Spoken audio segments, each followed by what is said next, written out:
I would like to call to order this school board meeting on this fine day in October.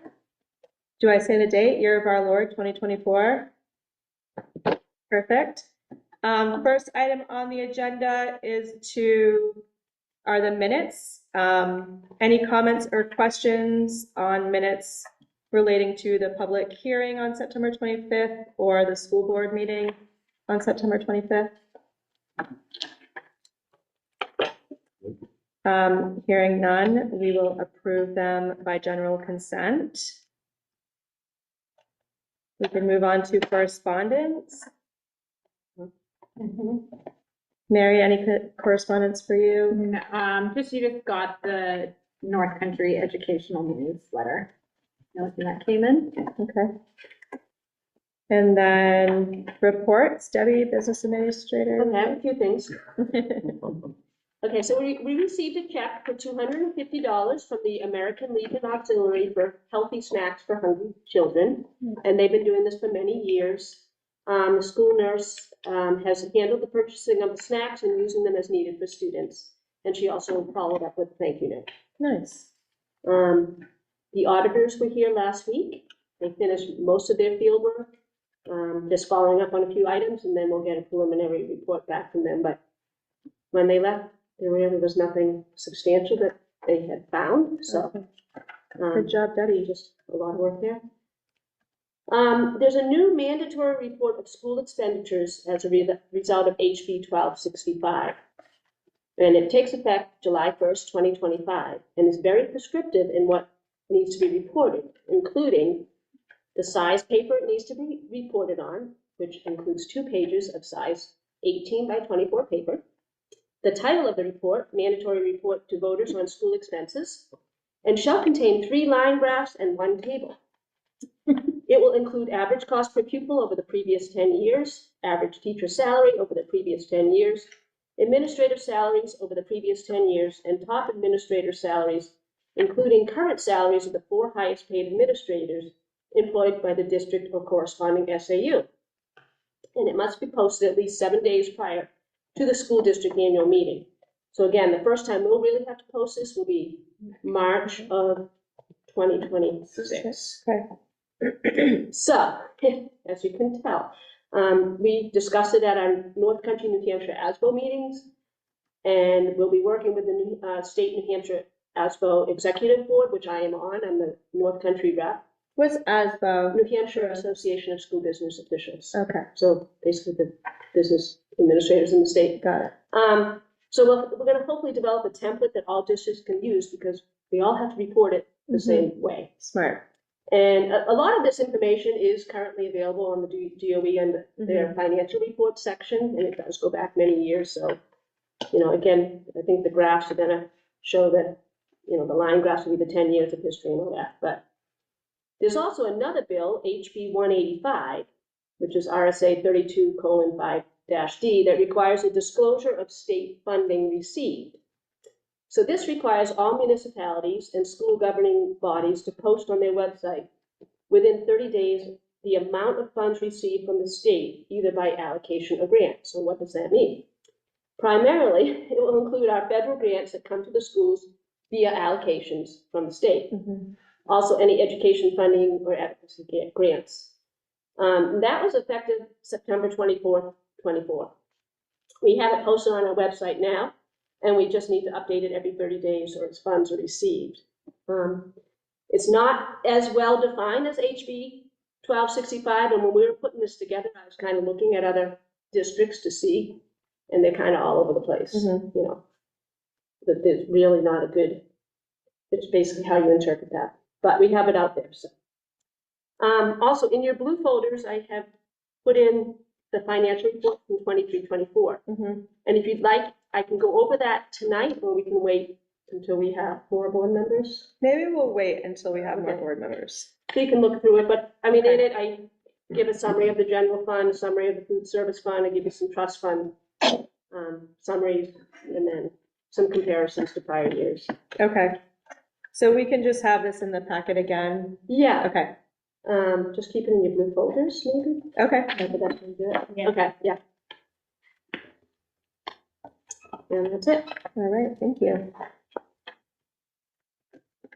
Mary, superintendent's report? Yeah, so, one of the big things that Sharon's really been spearheading for us is looking at websites. I know that there is the will of several people for our website to change, so Sharon reviewed about, so I had that come back to SAU office, just because of the time it would take, for Trey to do that on top of his other jobs. So we had Sharon go through and just look at other school districts' websites, looked at for how easy it was for her to navigate through, accessibility, is it ability for the community to engage in the website, some of those things. Sharon narrowed it down to like about 5 or 10. We looked at one specifically Final Site because we already are in contract with Final Site to do some of our announcements that go out to families. And it would align with Alma nicely. So we have a meeting on Monday with Final Site to just kind of talk through what the cost, all those type things, how hard it would be to navigate to that. And then I will schedule with Kevin, for him to kind of look at it and see from the board's perspective, is this what you guys are looking for? And then I'll bring it forward. Cool. So thank you, Sharon. Yeah, for all your hard work on that. It was very helpful. You may hear in the community that we have one student representing Lin-Wood School District for gymnastics. And sometimes we have a student participates about $150 for the year for that. We did have our emergency response committee. We convened October 1. In addition to that, we've created an internal team to be able to really look through that plan and discuss what is the responsibility of the district. So collectively, that internal group took the introduction to incident command and passed that, and we're moving on to the second 4-hour training. And we just really wanted to thank Officer Scrafford for leading that event and making sure that we understand our responsibilities in case there's an emergency. 2 of our special education indicators came back, which reviewed last year's data, and we're 100% compliance with that. And that's the highest standard that you can meet. So I just thank you to special ed staff for working so hard and for their outstanding work. Just so you're aware that we had a policy meeting earlier, and then Mark is going to provide an update on the fire suppressant system. Yeah. On the 7th of this month, we had Hampshire Fire come in and we had that one leak that we were concerned about the pipes and whatnot. So what they did was they pulled a couple of heads, which is, sprinkler heads. And then we have low points where the water drains out, and that's how they put the cameras in to check everything, plus they pressure test it. They feel that the system's in very good shape for its age. They didn't see anything that really scared them. And as you probably have noticed, the compressors are running all the time. So that might have been that one little leak that was causing us a lot of problems. So they did take care of the other deficiencies, which were just small things like sprinkler heads in a box in the unit. They pressure test for the fire department hydrants on both buildings, and everything passed. So the only thing that's left for them to do is we are going to be changing in the spring the sprinkler heads on the outside of the building because of the salt and stuff. And that's going to take, basically, we're going to have to cut open the ceilings out there to get up and get to the pipes. So that's going to be a little bit more of a work than they could do at this point this year. Does anybody have any questions on any of that? Is that testing, is there like fire suppression testing that happens annually or? Yes, both of them are tested annually. Yeah. And, but normally what they do is they just do a pressure test. And this is the 5-year test. And this is what they recommended the scoping to look at the inside of the pipes because of the concern we had with what happened in our little flood. That's actually great news. Yeah. It is for me, So I think there's something that we can put into the capital reserve fund, for over the next couple of years and build it for, renovations and improvements. This way we can build on instead of trying to have to bite something big. Yeah, isn't there supposed to be a schedule of replacement heads every certain amount of time. Every 7 years is what they're saying. Yeah, so if we put money into a fund for way down the road, we could start doing that in Right. phases. Correct. Makes sense. Great. Thank Anything you. else? Thanks, Mark. Hey, thank you, everybody. Thank you. Love the shiny new tractor out there. Oh, man, tell me. Right here to here. It almost makes me want to go move snow. Well, that ends really quick. Well, thank you. Thanks, Thank you. See ya. Next month, we're gonna have staff come and speak about the literacy work we're doing and some of the STEM training that, staff members went to, and I think Peter's gonna talk a little bit about that in his update. And then I went to the Kidder Law Conference. A big take back from that was there was House Bill 1314 related to notification of course materials out to parents. There was some changes in that. So we pulled the relevant staff together to make sure that they understand that law change. Project-based, that's Peter's going to speak about the project-based learning plan that we have going on around STEM focus. We did meet as a STEM advisory team. We're looking to move forward either to have a fab lab or a makerspace. Makerspace is not in my note, but we're looking to research those and trying to make the tools that we've purchased in the district accessible to all grades instead of just high school. And that we have 2 staff members attending the North Country Social Emotional Learning Group, and that's Erin Bell and Sydney Campbell. And that Jeff Palm is part of the Math Learning Community PLC with the community college. So we have people engaging in work outside of our district to see what's happening around the state. And that just upcoming dates for you all to be aware of is Halloween trick-or-treating, Veterans Day, Facility Committee, policy, and then the next board meeting. Any questions? Not from me. Thank you. Thank you. Principal's report, Peter? Thank you. Yeah, just reported that Sydney Campbell, our school counselor, took grades 4 and 5 on October 4th to a lower ropes course in the Upper Valley Stewardship Center in Pike. She does that. She did it last year, and it's just a way to get them, the team build and talk about some things, and we do it early in the year to help them hopefully kick the year off correctly, right? And try to get to know each other a little bit better. Yeah. So she said that was a fun time. It was really successful, and the kids enjoyed themselves.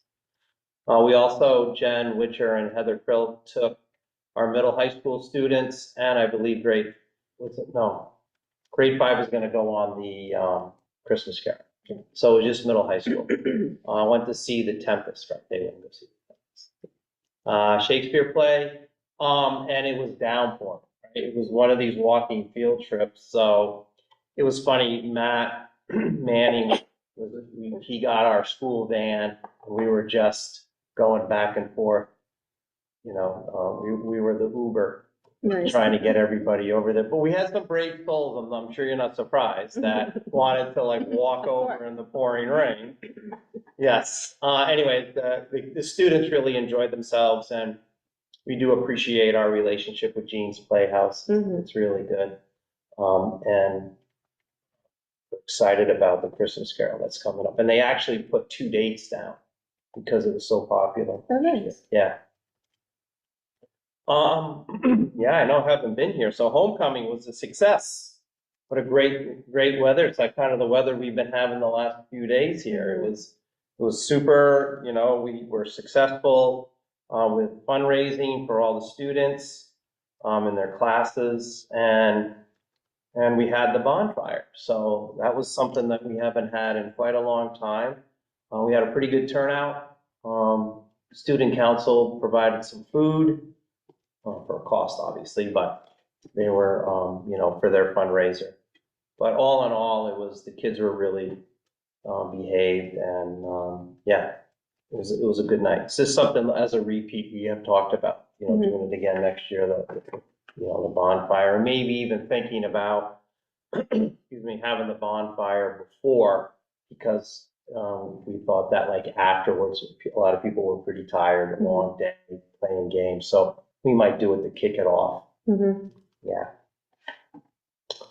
And our first official night games, right? Last weekend, Friday and Saturday, was fantastic. And as, people would like to say, there was, just so much support, so much excitement around those games. And, the senior class made, for both Friday night and Saturday night games, around $2,500 in concessions. So they were very excited about that. Yeah. But it is something that, we would like to continue. So those are, continuing discussions. It was great, right? There was people there that had no like grandchildren, children, or anybody that they knew playing. They just showed up, right? What will tall lights do in roaring of the crowd? Attracts a lot of people, right? Yeah, so anyway, that was very successful. And, as Mary referenced, the STEM concert, Megan, huh? Concert? Oh, the STEM conference, yeah. Sorry, I didn't mean to slip. Yeah, okay, sorry, yeah, we did not have any fun, I'm sorry, it was all work, excuse me, please. Can you strike that from the notes? No, the STEM conference that we went to, it was, fantastic. Megan Hool, grade 2 teacher, and Jackie Wilson, grade 6 teacher, and I were able to go on that trip to Cincinnati, Ohio, and it was based around a school district that was a certified STEM school. And it was just remarkable, the things that we were able to observe and see all the fun things and opportunities and creativity. And as Mary mentioned, the project-based learning it's just fantastic how it fits in and how it engages, students, because it really is a lot of hands-on with our project base. And what it does is it helps you look at your community and say, what can we do in the community, right? Is there something that we need to fix? Is there something that needs to be just discussed? And those project-based learning would do that, would tackle the community, work with, the community itself, the businesses in the community, and really work on real life problems and issues where I think would be really engaging, important, creative, and really give community and the school like that relationship, because, we would need to interact with them constantly. But anyway, project-based learning is very exciting, and you can do a lot with it. And as Mary said, Megan and Jackie would like to come in that, was it November? November. Yeah, to present it to you and really go through everything, because they're super excited about that, and they were really eating up a lot of that and taking in a lot. They were like sponges. That's great. But yeah, it was great. It was great. And so we appreciate to the school district the opportunity to be able to go there. So thank you. As we know, the Metaviber Awareness Month is this month, and we will be out there from the 28th to the 1st for Breast Cancer Awareness Month. FBLA has a Mental Health Awareness Week, which is now through the 31st, I believe. So they'll be handing out red ribbons. Yeah, Awesome. yeah, so thank you. Great, thank you. Can I yap just for 1 second? Yes, please. I absolutely love the lights and the soccer and all that stuff. That's absolutely fantastic. There's always a but with my, Yes, I know, I knew the butt was coming. the cross-country team. Yeah. Is there some way to include them in some of this stuff? They didn't even get a home meet to run in front of their home teams this year. Yeah. They don't get morning announcements. They don't get the soccer nights and the lights. They don't get anything really. I mean, something as simple as in the morning saying, oh wow, this kid ran his best race ever, or this one made it all the way across the finish line with a broken leg and stuff like that. Or bring them out homecoming and introduce them to all the fans. Yeah, and thank you for that. I get- Thank you for bringing that up. I did talk to Sarah Bowden, who's one of the coaches, right? Sarah and Sydney Campbell. And I asked her why we didn't, let's say, have a meet, like on homecoming. And I think part of it was because our course actually goes through the soccer fields. Yeah. So she said that's one of the reasons why we didn't have it. Now, it doesn't mean that, like, we could be more creative and say, maybe we have the homecoming home meet on Friday. Yeah, or it doesn't even Right, have to be yeah. as part of a homecoming, Yeah. but just have a home meet so they Yeah. can run in front of their fans or in front of their Right. families and. Yeah, and if we're asking about a home meet this year, we'd have to talk more about Matt and Sarah and see why we did not. Just a Okay. thought, because I know. No, it's and I appreciate you bringing it up, that is correct. I know, Yeah. I know the kids will feel left out, even something as simple as the morning announcement. Well, yeah, for sure. Because they They don't do get- that for soccer, Yeah. right? Yeah. And they don't get really anything. Is there normally a home meet? At least one a year? Well, I know there was Yeah. the year before, so I. Yeah, and we can check on that for you into that. And then definitely I think now that the way our day is set up, we used to have like the homeroom, like an official homeroom that you would go to right in the beginning and then go to class. And now you just report to your first period class. So I think what's happening is we have asked coaches to just get that information down to the front office, and if it's there from the coaches, then, the students will read it. And if it's not there, then they don't read it, but yes. I understand, I mean, you get back to me on it, I watch these kids run up and down Mansion Hill every day. Yeah, no, you're right. We, and send out a reminder, you know what I'm saying? Yes. And I just Yeah. think they should be recognized. You're right, Jeff. Yeah, I appreciate During it. the Thank you. during the senior celebration that the Booster Club hosts, all the teams were there. Okay. So all the seniors from the soccer teams and the cross-country team were all recognized, and all the teams come together, and they had Nice. a nice little So celebration there. I'll bring that up with Matt, and we'll Thank talk about it and just look. I know what means, making Ryan, sure. I go to all these meets, and it's really fun, and everybody Yeah. cheers for everybody. Yeah. It's a really good thing, and Okay, I just like to see one here so the kids could experience it themselves here. Yeah. thank you. Thank you, that's Yeah. it. See, that wasn't too bad of a. Yeah, I wasn't too bad of a butt. No, I don't like that howl, because every time it's on these guys, and everybody rolls their eyes when I speak. You only gotta worry about it till March. Joe. Okay, committee reports. We have the minutes of the Emergency Response Committee and the Facilities Committee in our packet.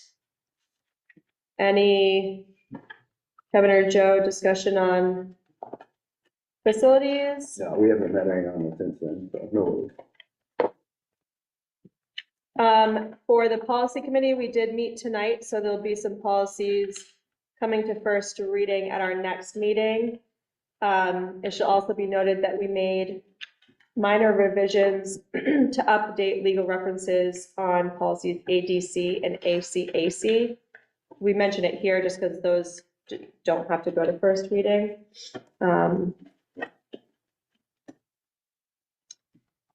We can move on to staff nominations, recommendations, and resignations. None, great.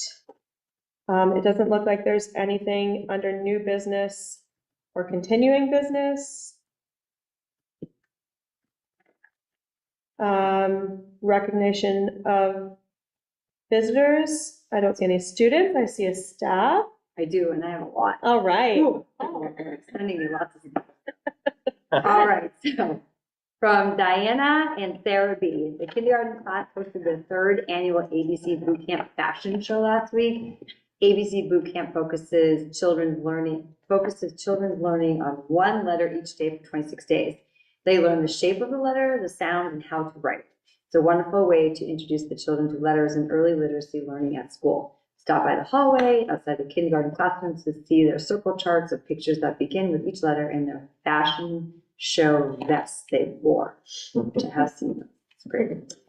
From Jeff Hall, 3 students traveled with me to Belmont High School last Wednesday to compete in the first of 5 regional math meets. The math club just got off the ground last year, but things didn't really get underway until December. So this is our first year getting to participate in all 5 regional meets and the state meet in March. Thank you for supporting this club. From Mr. Laux, on October 9th, we participated in the International Walk-in Roll to School Day. Over 50 people participated in the annual event. Special thanks to the Lincoln Police Department for the support with the event. We traveled from the Kank Recreation Area down Pollard Road to the school. From Katie Parent, I attended the New Hampshire Science Teacher Association Fall Conference last Thursday.